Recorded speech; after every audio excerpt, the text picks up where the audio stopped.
ഒരു ഹാസ്യകഥ. നാട്ടിലെ ഒരു കല്യാണത്തിന് സദ്യ വിളമ്പുന്ന ഹാളിൽ ഞാൻ മുടിയൊക്കെ കോതിയൊതുക്കി സ്റ്റൈലാക്കി നിൽക്കുകയായിരുന്നു. ഞാൻ നിൽക്കുന്നതിൻ്റെ എതിർ സൈഡിൽ എൻ്റെ ഒപ്പം പഠിക്കുന്ന ഫ്രണ്ട്സായിട്ടുള്ള പെൺകുട്ടികളും ടേബിളിൽ സ്ഥാനം പിടിച്ചിരുന്നു. സദ്യയ്ക്ക് ഇലകളിൽ കറികൾ വിളമ്പിക്കൊടുത്തുകൊണ്ടിരിക്കുകയാണ് ആൾക്കാർ. അപ്പോൾ ഒരാൾ ചോറ് വിളമ്പുന്നു. സാമ്പാർ വിളമ്പാൻ ആരെയും കാണാനില്ല. അപ്പോൾ ഒരു വയസ്സനമ്മാവൻ എന്നെ തന്നെ നോക്കി നിൽപ്പുണ്ടായിരുന്നു.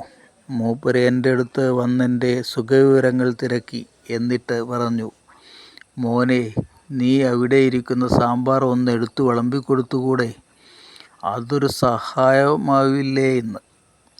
ഞാനതനുസരിച്ച് വിളമ്പിക്കൊടുക്കാം അമ്മാവ എന്ന് പറഞ്ഞു. രണ്ടിലയിൽ ഞാൻ വിളമ്പിയതും കാരണവർ വന്നെൻ്റെ കയ്യിൽ നിന്നും സാമ്പാർ പാത്രം തട്ടിപ്പറിച്ച് പിടിച്ചു വാങ്ങി. എന്നിട്ട് പറഞ്ഞു, നീ എന്തൊക്കെയാണ് ഈ കാണിക്കുന്നത്? എന്താ നിനക്കൊരു സ്പീഡില്ലാത്തത്? വിളമ്പണത് കണ്ടാ മതി. വായും പൊളിച്ച് നിനക്കൊക്കെ ഉരുളിയും പാത്രവും കഴുകാൻ പോവുകയാണ് നല്ലത്. ഈ പടുകിഴവൻ എന്നെ ഐസാക്കിയിരിക്കുന്നു.